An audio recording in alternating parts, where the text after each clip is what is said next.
Assalamualaikum warahmatullahi wabarakatuh. Halo semuanya, perkenalkan saya Nadia Susanti Hasibuan dari kelompok 4 SI22B. Di kelompok 4 ini kami akan menjelaskan tentang pengendalian atau controlling.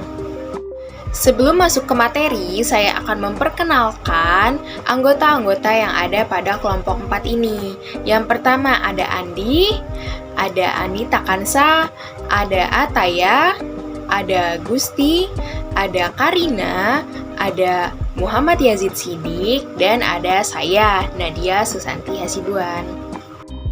Baik, sebelumnya apa sih controlling itu? Controlling adalah suatu proses untuk menjadikan pelaksanaan kegiatan sesuai dengan tujuan. Proses tersebut meliputi pengamatan, penyelidikan, dan evaluasi serangkaian kegiatan manajemen demi tercapainya tujuan yang telah ditetapkan.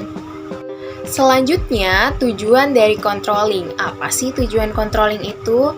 Yang pertama, untuk menghentikan atau meniadakan kesalahan, penyimpangan, penyelewengan, pemborosan, hambatan, dan ketidakadilan, serta mencegah terjadinya kembali kesalahan, penyimpangan, penyelewengan, dan sejenisnya, serta untuk menciptakan suasana keterbukaan dan kejujuran, dan untuk meningkatkan kelancaran operasi organisasi.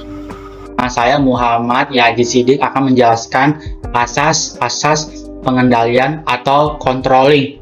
Di antaranya, 1. Asas tercapainya tujuan, 2. Asas efisiensi pengawasan, 3. Asas tanggung jawab pengawasan, 4. Asas penyesuaian dengan organisasi, dan seterusnya. Prinsip pengendalian atau controlling di antaranya dapat dengan segera melaporkan penyimpangan. 2. Fleksibel. 3. Dapat merefleksi pola organisasi. 4. Ekonomis, dan seterusnya. Terima kasih. Fungsi dan karakteristik pengendalian controlling. Fungsi controlling ada 3, untuk menilai apakah pengendalian manajemen telah cukup memadai dan dilaksanakan secara efektif. Yang kedua, untuk menilai apakah laporan yang dihasilkan telah menggambarkan kegiatan yang sebenarnya secara cermat dan tepat. Yang ketiga, untuk menilai apakah setiap unit telah melakukan kebijaksanaan dan prosedur yang menjadi tanggung jawabnya masing-masing. Lalu karakteristik controlling. Yang pertama, akurat, realistik secara ekonomi, tepat waktu, objektif, dan fleksibel. Lalu jenis-jenis pengendalian controlling ada 9, yaitu pengendalian karyawan. Ditunjukkan kepada hal-hal yang ada hubungannya dengan kegiatan karyawan. Lalu pengendalian produksi ditunjukkan untuk mengetahui kualitas produksi yang dihasilkan. Lalu pengendalian penjualan ditunjukkan untuk mengetahui apakah produksi atau jasa yang dihasilkan sesuai dengan target. Dan ada pengendalian keuangan, pengendalian waktu, pengendalian teknis, pengendalian kebijaksanaan, pengendalian penjualan, pengendalian inventaris, dan pengendalian pemeliharaan. Proses pengendalian controlling. Yang pertama, penetapan standar pelaksanaan.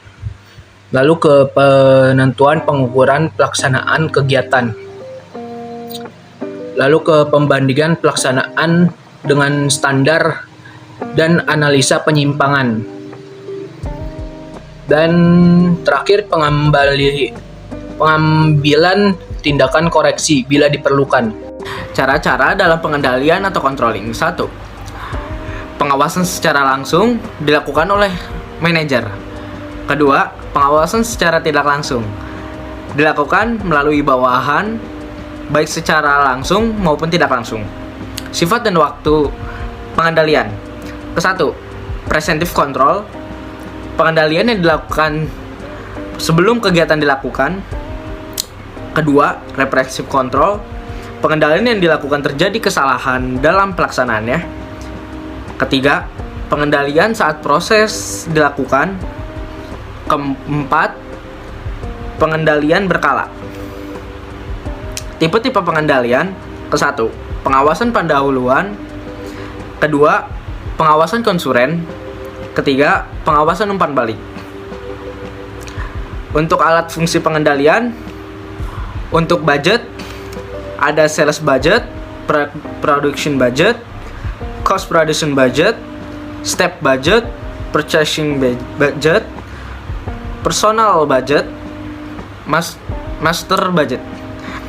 Untuk non-budget, ada personal observation, report, financial statement, statistik, break-even point.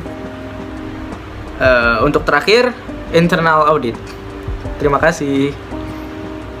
Saya ucapkan terima kasih banyak kepada rekan-rekan kelompok saya yang telah menjelaskan tentang materi pengendalian atau controlling ini. Baik, terima kasih juga untuk kalian yang telah menonton video ini sampai habis, dan dosen tercinta saya, terima kasih Ibu Rike. Apabila ada pertanyaan, silahkan tulis di kolom komentar ya. Nanti akan kami jawab. Oke, sekian saja penjelasan atau presentasi dari kami. Kurang lebihnya mohon maaf. Wassalamualaikum warahmatullahi wabarakatuh.